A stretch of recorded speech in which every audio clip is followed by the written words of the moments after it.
Burnout at school, when trying your best becomes too much. Welcome to Nil Talks, a student-driven podcast channel of Nilüfer Anatolian İmam Hatip High School. I am Ahmet. I'm Zümra. I'm Seyfullah. And I'm Ömer. Today we are talking about burnout. Not I slept late, so I'm tired. I mean that tired where you sit down to do something and your brain goes, yeah, no, I'm not doing that today.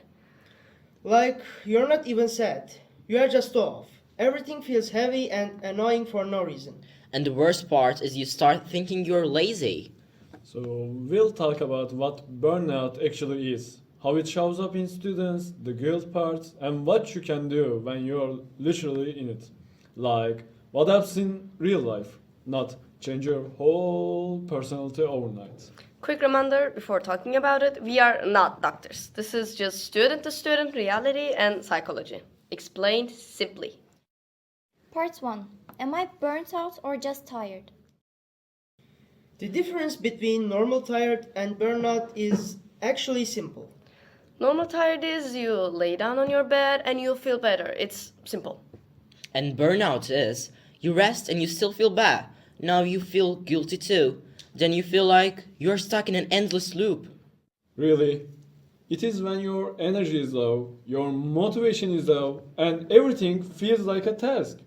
Even things you normally like, for example, reading a book.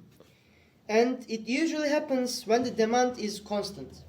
Like school isn't one deadline, it's 20 deadlines. And it's just not homework. It's also be social, be normal, be successful, don't be weird, be productive. Like, is it that easy to do when we are carrying sons in our backs? Plus, the control part. If you feel like you can't control anything, deadlines, exams, teachers, parents, you get that hopeless feeling you cannot get out. Burnout is basically your brain is out in the street protesting for itself. Exactly. Your brain is like, I'm done. I can't do this. I'm not a machine. Don't treat me like one. Part 2. How burnout shows up, but everyone calls it laziness. Let's list the signs, because this is where students get misread. Rapid fire. If you relate to too many of these, yeah. Let's start with one. You can't start task. No, because you don't care. You just can't. 2. You sit down to study and suddenly cleaning your room is the most urgent mission on earth. 3. Brain fog. You read the same sentence again and again 5 times and nothing enters. 4. Irritation. Like the smallest thing makes you mad. Someone breathes near you and you're like, stop, leave me alone. 5. Your hobbies. Feel that. Even the things you love feel like a fort. 6. Sleep gets a weird situation. Either you sleep too much or you can sleep because your brain won't shut up. 7. Your body starts complaining. Headaches, stomach stuff, random pain, no appetite or stress eating.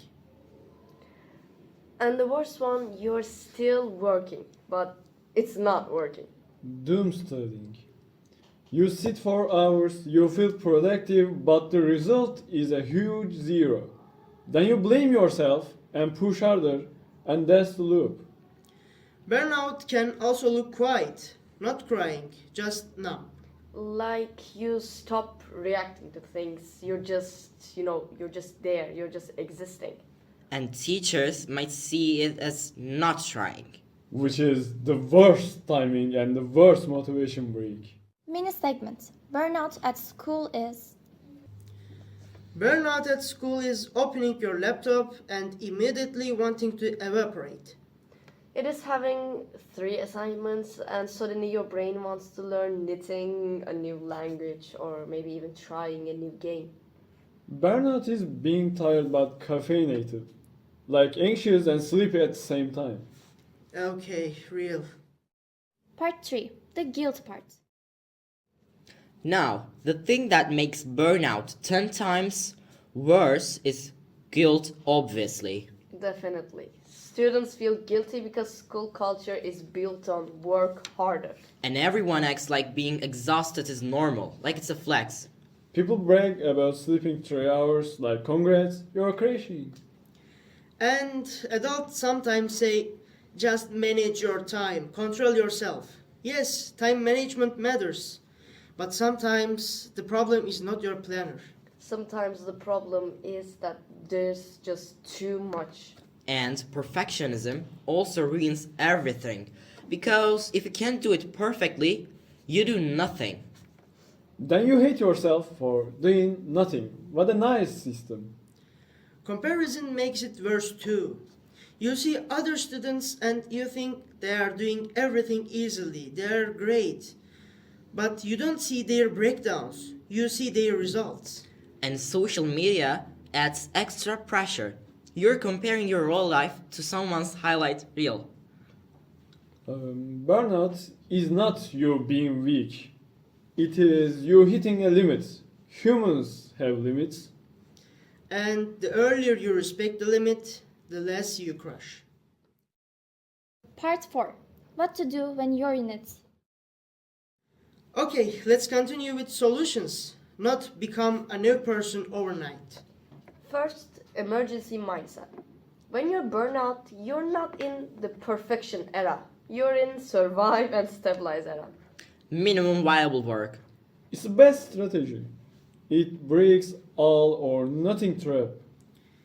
If you can't write the perfect assignment, write just a messy draft. A draft exists. You can fix it later. If you can't study 2 units, study 1 page. If you can't do 1 hour, do 10 minutes. And yes, 10 minutes counts. 10 minutes is movement. Next, focus blocks 20 to 25 minutes. Then 5 minutes of break. And the break cannot be doom scrolling. That's not a break, obviously. So you can drink water, walk, wash your face, anything that actually resets you. Another one is change location. If your desk is a stress trigger, Kitchen table, couch, library, even standing up for a while, your brain is contextual. Also, reduce one pressure source. Just one. If you're in 5 things and collapsing, drop one thing. Not forever, just for now. and dropping something is not failure. It's being just realistic. Communicate early if you can. You don't need to explain your whole life. Just say, I'm struggling this week. Can I submit in parts? That's enough. If one teacher doesn't listen, talk to another adult. Teachers are not the best fit sometimes. Find the one who actually helps. Also, basic body stuff matters. Not in a cringe way, in a biology way. Sleep and food affects focus and mood a lot. If you're starving and sleeping for hours, your brain will act like a broken laptop. It won't work. And then you blame yourself like, why am I like this? It's literally your nervous system. And the last one is stop treating joy like something you must earn. Because the work never ends. If you only allow rest after everything is done, you will never rest. Fun is not a reward and it shouldn't be. It's a fuel. So, of course, burnout is real, especially for students. And it doesn't mean you are lazy. It means you're being running too long without recovery. You don't need to fix your whole life to start feeling better. Start small. Do what's possible for you. Minimum viable progress. And ask for help earlier than you think you deserve it. Take care. See you next episode.